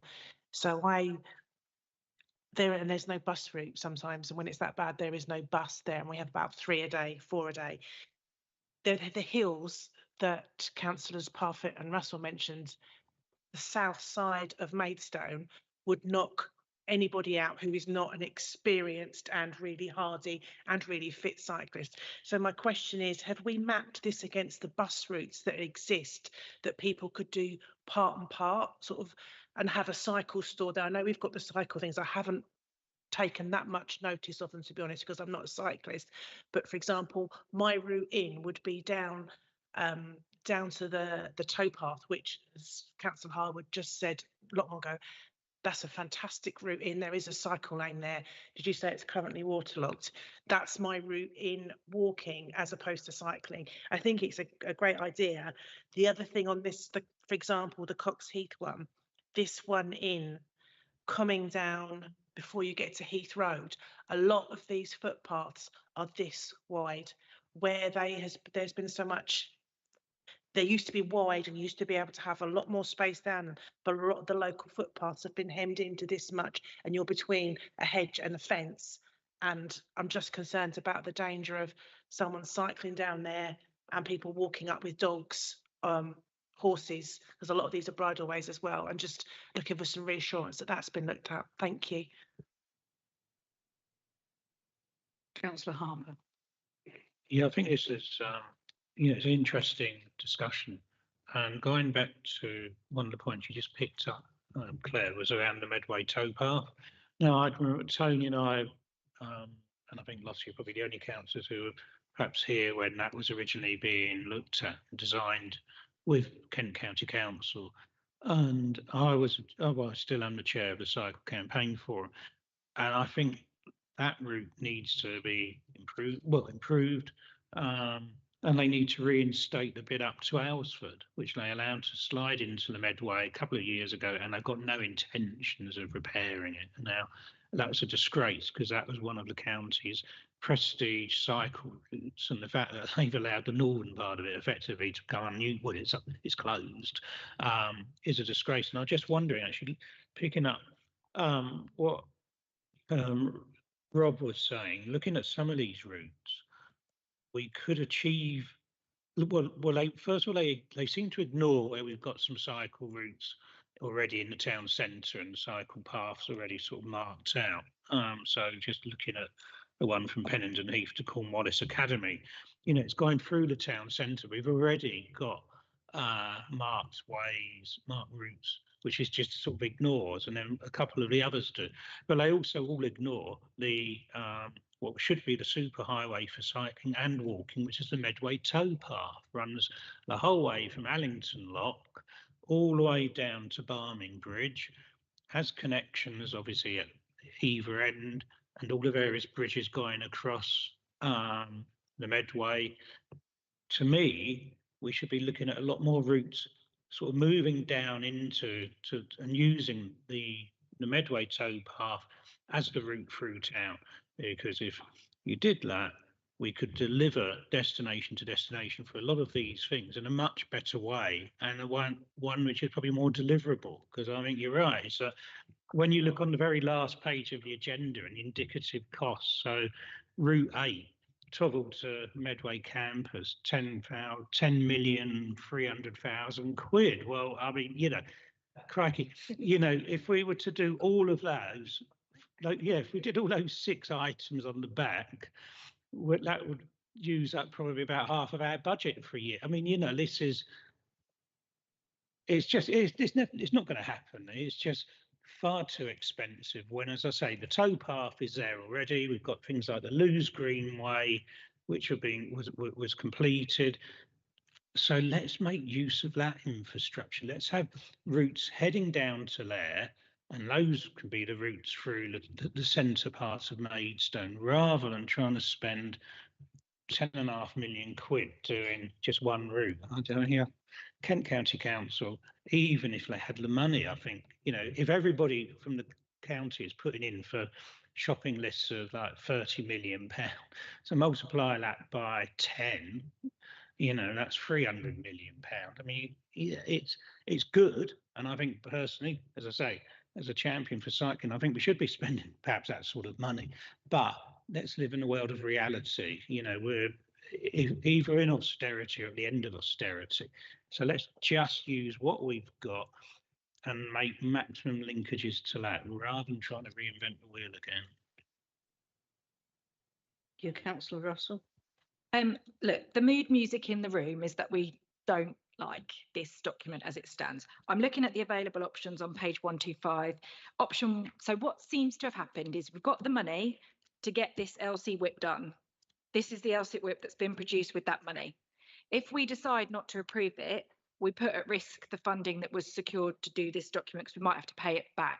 So I have a question about how much that is. Having said that, just because we've paid for a document doesn't mean we should then say, oh, this is what we're going to do, when we're clearly saying this is not what we want to do. So yeah, my question, if the officer could answer that first, is where it says may be liable for the cost, what is that cost? Tom, can you answer that? Yep. The cost of the project and the funding is £25,000. Thank you. I can come back on other points if you want me to as well, Chair. I'm trying to make a list, so if it helps, or I can do that later. Do you want to come back now, because we've still got a few more councillors that want to come in, but I don't want to give you a massive list. No, that's fine. That's fine. Hopefully, I'm going to capture them all. But if I haven't captured them all, then do please shout. I suppose just a couple of points, technical points. This isn't the end in terms of the LC whip can be reviewed as part of a process. Yes, we did say in the report that it covers a 10-year period, but they are documents that are reviewed in the same way that the local plan is reviewed in that sense. So it can be something we adopt and then review, so it doesn't have to sit on the shelf. Also, just in terms of the points around the towpath and the other existing routes, within the document at the back, pages 227 of the report pack, we are proposing that we will adopt with this and integrate the walking and cycling strategy, which does have that as a route. So that's why some of these routes might look a bit different and a bit odd, is because they're filling in gaps in the existing routes and the existing proposed routes through the walking and cycling strategy. So that was just hopefully helping clarify that point. And then around the safety element, yes, we have looked at safety in the routes, and on page 153 of the report there is a graphic around fatalities and injuries on the whole network, and so that has been considered as part of the development of the routes. Also around the topography, because there were some comments around obviously some of the hills and in the borough. Believe page 162 does do a topography map of the borough, so that has been factored in. And then probably just the last point is that obviously some of the routes are quite extensive, has been pointed out, that go from one side of the borough to the other. They're not necessarily envisaged that somebody will use that one route. It might be that they use part of a route, and the routes have been designed to potentially pick up destination points on their way. So some of these routes, yes, they go from Marden all the way to the other end of the borough, but they're picking up places like schools or other destinations on the way. So it's not necessarily that a person will cycle the whole route. They're proposing to pick up the most destinations on a particular route. So they might do a part journey as well. Hopefully that clarifies the points. Thank you. Councillor Conyard, sorry. Thank you, Joe. I wanted to listen to comments of other members before speaking, because when I looked through this report as a confident cyclist, it left me feeling completely flat. I mean, really, is that as good as it can be? I know in our last meeting back in July, the response would be best said to the routes were lukewarm, and that's kind of at best. And I think comments that have come around this room kind of back up the way that the initial bit left me feeling. The routes in large sections, when you delve into the detail, they don't make sense. Not all of them, there are some good bits, but there are also some pretty atrocious parts. It ignores existing alleyways and cycleways.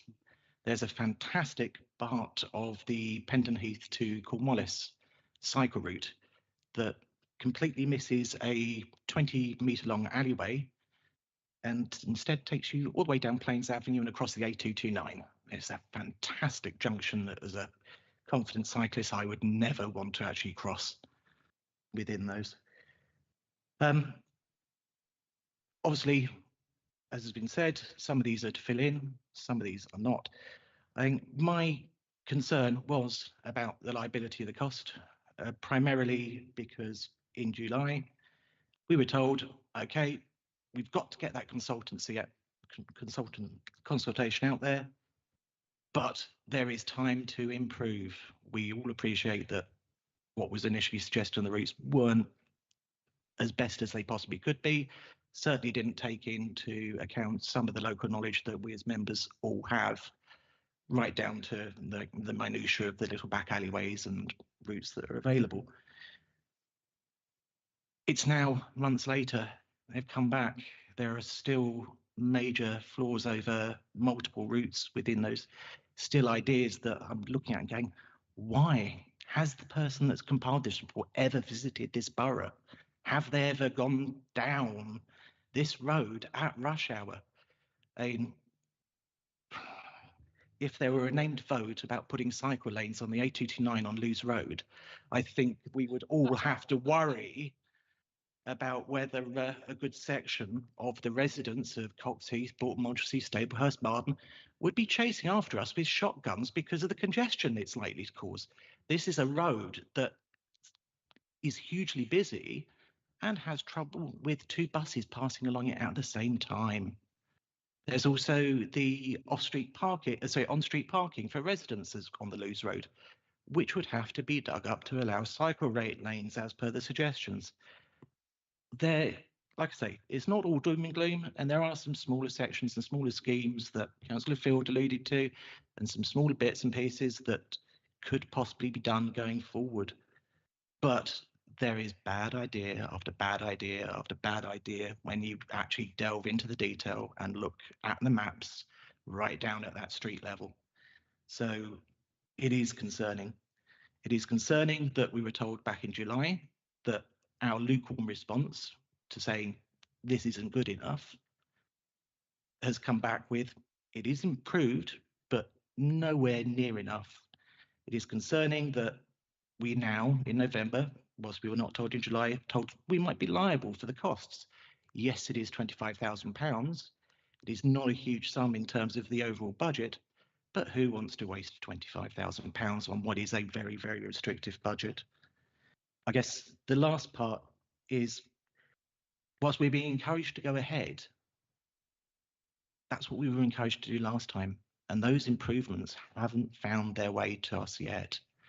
So what is the guarantee that if we say, yes, let's go ahead on this, that suddenly we're going to have, from the external consultants, a degree of common sense being put in there, routes which would be used by our residents. We are wanting to encourage them to get on their bikes, start walking, take those healthier options, get the cars off the roads. Great, we all want to go through that one, whether they're practical from KCC or not. But I can't see what is being proposed being anywhere near enough to affect all but the smallest of areas and routes and parts of the boroughs, fixing just the occasional problem here and there. So sorry about that rant, there's no real question with it, but as I say, thank you for your time. Thank you. Councillor Greenman. I just pretty much agree with everybody in the room. And I think obviously myself and Councillor Harper discussed this quite a lot when the consultation was about to be launched. It was completely the wrong time to launch it. People wouldn't get involved. It was over the school holidays. I mean, look, we had 292 responses, 151 of those were partial. Well, I was just thinking where I live in the town centre, if we'd had more time, I probably could have got 20 residents on board to actually walk through some of the walks with them and raise their concerns or ideas they had. Particularly looking at the Tovel to Maidstone Barracks route, this is my preferred route to come here to the town hall, and it's the route I try to take when possible. But probably about 10 weeks out of the 52, the towpath is flooded. So if this is a preferred route and we're going to be spending money improving fencing and bins and things, obviously for 10 weeks of the year people probably can't access the route. It also mentions implementing CCTV to improve safety.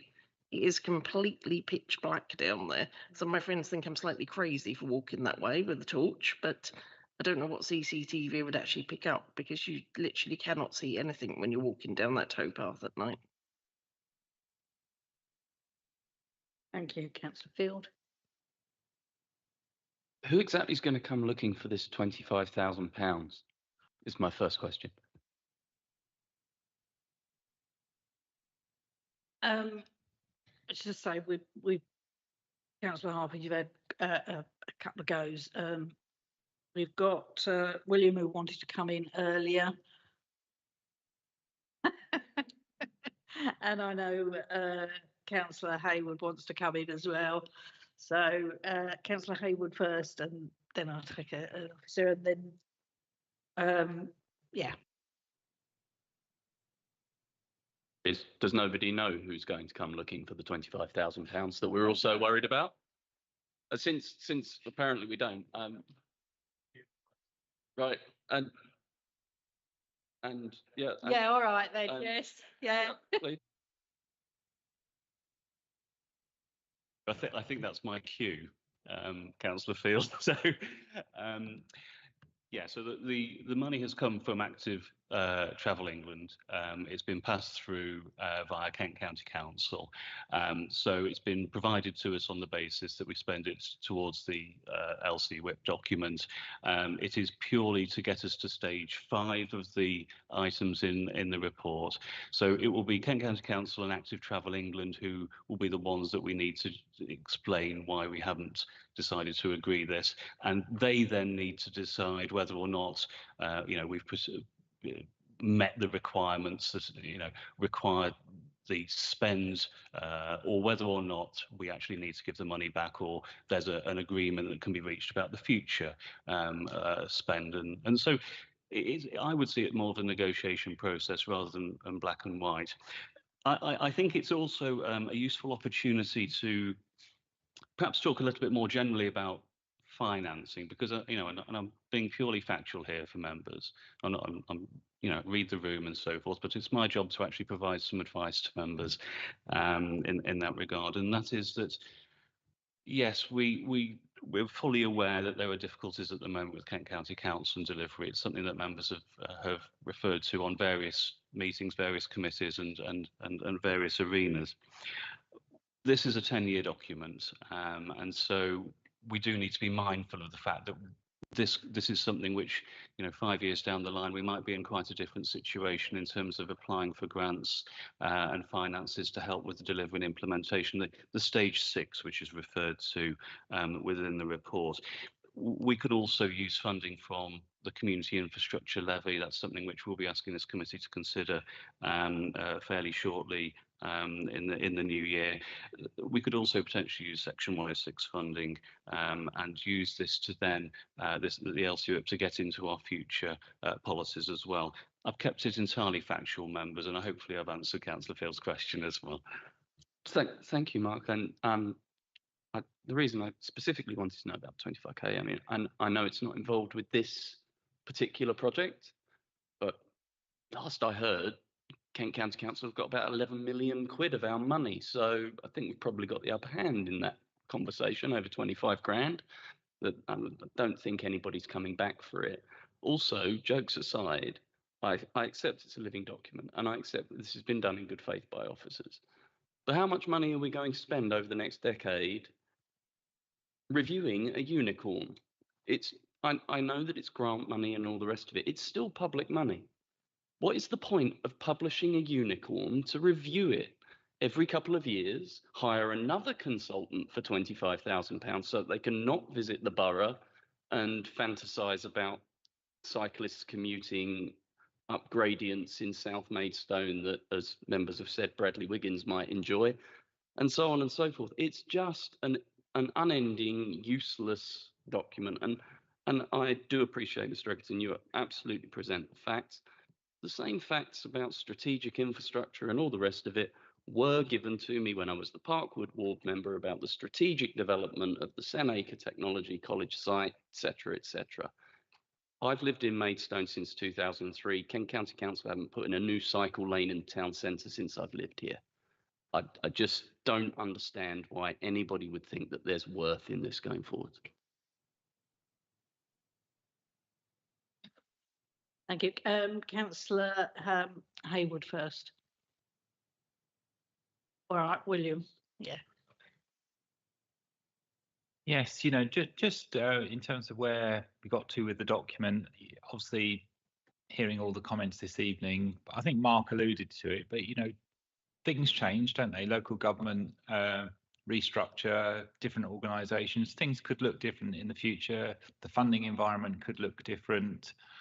It may not be the perfect document. I'm not that close to it personally, but perhaps there could be a little bit more refinement. But given where we are and potential change on the horizon, I can't see. I know this isn't a decision-making committee, but I can't see why, having got this far, that you would stop. I do understand the sentiments in the room, but I think having come this far, better to have this document in place than not. And then, if there is a change in the landscape, and there may well be this time, you'd probably be on balance, be pleased that the document's there. So that would be my view if you were sort of looking to conclude things. I think my key point I want to make is that this is a really important subject. Tens of thousands of people have to walk every day in this borough on various routes, and that experience is unsafe in many cases and unpleasant in many more. And I think my concern is with the hefty price tags attached to the kind of package, because these are packages of measures which have some fairly eye-watering price tags attached. Does that detract or dilute, if you like, the real hotspots, those specific locations where we know we have very significant challenges here and now for children who are going to have to walk to school tomorrow, for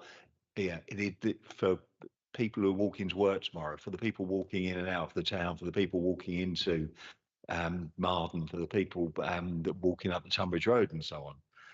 And it is a very, very difficult situation because we are not the highway authority. And it just comes back to the point that, is this the best way of achieving what we want to achieve, which is a much more pedestrian and cycle friendly borough? And that is what concerns me, the fact that we've, as I say, we've got these very expensive overall projects. Would it be better for us to perhaps have this in the background? That's right, but to find another way, perhaps working with the highway authority on the blockers to active travel, which are here and now. And I'd really like Tom's view on that as to whether we can almost kind of draw out some of the points. I mean, if you go to parts of some really busy cities and busy towns in the southeast, I mean, particularly in London, and just look how pedestrian friendly they have made some really busy interchanges and so on, with the timers and with different coloured tarmac and with giving the priority to the pedestrians. That's the sort of vision we need in certain places. There's a little bit of carrot and a little bit of stick in that, in terms of stopping people kind of driving very, very short distances, which isn't doing anybody any good. And I mean, there's other issues like school commuting. I know that the way that the places that children are getting in schools, there is far more long distance travel, particularly if you have siblings who are in different schools and so on. But still, the vast majority of children are fairly close to the school that they are travelling to. And yet, when kind of you and I went to school, everyone walked to school. Now virtually nobody does, and there are reasons for that around the danger, around just busier lifestyles. But these seem to me to be big structural issues that we need to resolve with the Highway Authority. And I just wonder whether this package currently is the way to do that, or whether we should be shining a much brighter light on the specific blockers and get them sorted out and apply pressure. Councillor Jeffries. Yeah, just to build on Councillor Harwood's points, we are planning to do a larger document, a larger strategy over the coming 12 months around integrated sustainable transport, working with KCC. And this kind of sits alongside it, informs it, etc. But I think this is quite useful as almost a temporary or a stopgap or whatever we want to call it. I don't think it's right yet. Clearly, there's stuff to do that needs to be changed. But one of those bits is, where are those key blockers so that we can make some very definitive, quick changes to. However, just to come back on Councillor Field's somewhat negative comments, I'd rather have a plan than no plan. Even if I'm not in charge, I want to be able to influence and get the money to make some difference. I'd feel quite, it'd be a bit of a dereliction not to have had an idea of what needs to happen. So I'm comfortable to have a plan, even if it can't be delivered on a particular time frame. But having a plan is better than having no plan at all. Councillor Harper. I was trying to think a little while ago in terms of what we might want to recommend to the cabinet member and the cabinet from tonight's meeting. And I always start thinking, well, okay, we've got this document here. With some work, could it be amended? An element of tweaking to the routes to actually make it fit for purpose. But when having everybody who's spoken, we virtually ripped apart every single route in this, and it's difficult to see how, with an element without rewriting the routes and actually going back to basics on it, how we can actually tweak this document. I mean, a lot of the earlier text is perfectly fine, but it comes to when they're actually looking at their routes, they're not the right routes. Now, I know what Stuart's saying, and I can agree, and we have lost funding in the past when the government has come out and has said you've got 3 weeks to respond. Tony will remember, you can get £100 million, but you've only got like 3 weeks to do it in. And unless you've got something completely ready to go, you can't bid for that money. So yes, I can see the benefit of having a document available, but my worry is if it's giving us, if you like, the wrong routes and ones which all of us who know these areas think these aren't the right routes, would, even if we had the money, so if someone said, here's 10 million quid go and spend some of it on one of these routes, I would feel that we're wasting someone else's money because we could implement one of these routes, but we know it's the wrong route. And actually, if you did the right route, it might only have cost, I don't know, a third of the money or a fraction of the money. So I just don't see how we can amend this the way it's written. So my personal view is probably that we don't make a recommendation to the cabinet, or we recommend to the cabinet they don't adopt this, because I just think it's so flawed as it stands now that trying to see how we could actually recommend this to the cabinet to sign off. I mean, I'd personally rather give the 25,000 quid back if we had to, and us all sit together as we've done in the past with big maps of the borough and do logical routes of what we all know we walk and cycle on, and use that as a starting point. It would only cost a few reams of paper and an evening or two of our time, and we could have the really good routes we want. Everybody would think that's what we want to spend the money on, and we wouldn't have had to have used consultants to have got there. So personally, I think, I just don't think we can recommend this to the cabinet. Yeah, so I just want to be clear, because obviously we're going to have to decide what we're doing on this. So I would not want to put my name to this and recommend that this goes to cabinet.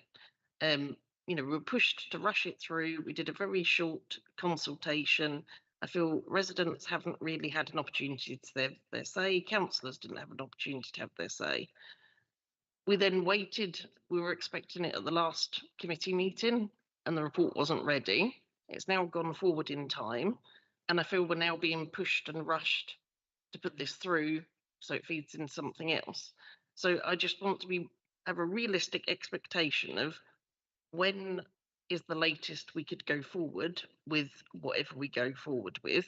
Can we rip this up and have some sort of consultation with councillors or whatever in the meantime about what is actually going to work out of this and what is expected of us? Because I don't want to say this doesn't go through and then there's nothing, but I feel this is a basis for us to work on, because we've picked out all the bad things about it.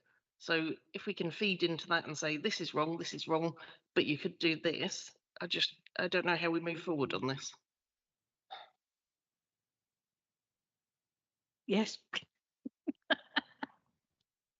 Thank you very much. I mean, it's been a really interesting debate, hasn't it? And, from an officer point of view, yeah, absolutely. So what we have had is independent consultants coming along who have provided a sort of almost like a standard method approach to the LCWIP document. And, we hear what has been said tonight by members as well, and they're yet to make their sort of recommendation to the cabinet. But I think what is interesting me is that there's an awful lot of local knowledge in the room today. And I think there is interest from officers as well to try and find a third way to this. I wonder whether or not it's worth officers potentially going back to maybe speak to Active Travel England, Kent County Council, and saying, we do want to do one of these. We do want to produce a thing that's going to have legitimacy, that we can bid to the government and use for applications for grant funding. We actually want it to be for routes which we know will actually help. And so we don't want to be constrained by this standard method document. And I do wonder whether or not, and it's members' decision in terms of the recommendation that's made, whether they would like officers to go back and ask the questions of Active Travel England and Kent County Council about whether we can actually do a different exercise that would result in an LCWIP or equivalent document that would still have legitimacy when it came to future funding and bidding opportunities. And then we could actually provide you with that feedback to help make an informed decision about how we could proceed.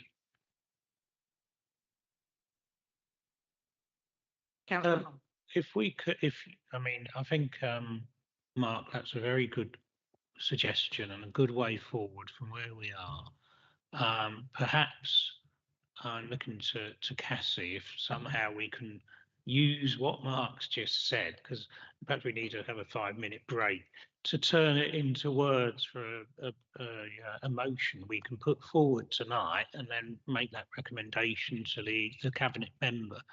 But obviously, I appreciate, probably Mark, perhaps, and Cassie just need to have a chat for a couple of minutes to work it out. But I don't know how others think. That's struck me as a good way to get us out of where we are.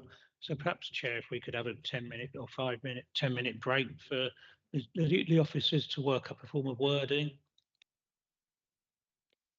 Does everybody agree with that? Right, thank you.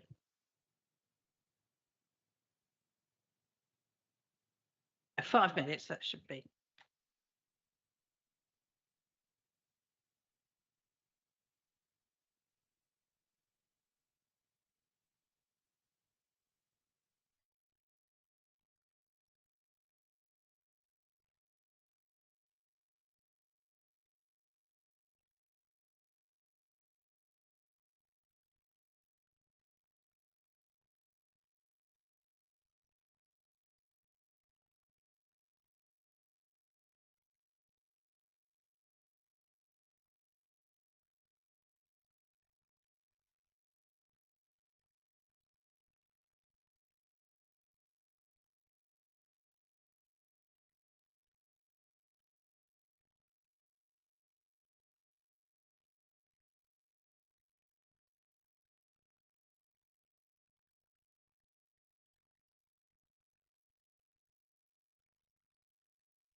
Ready?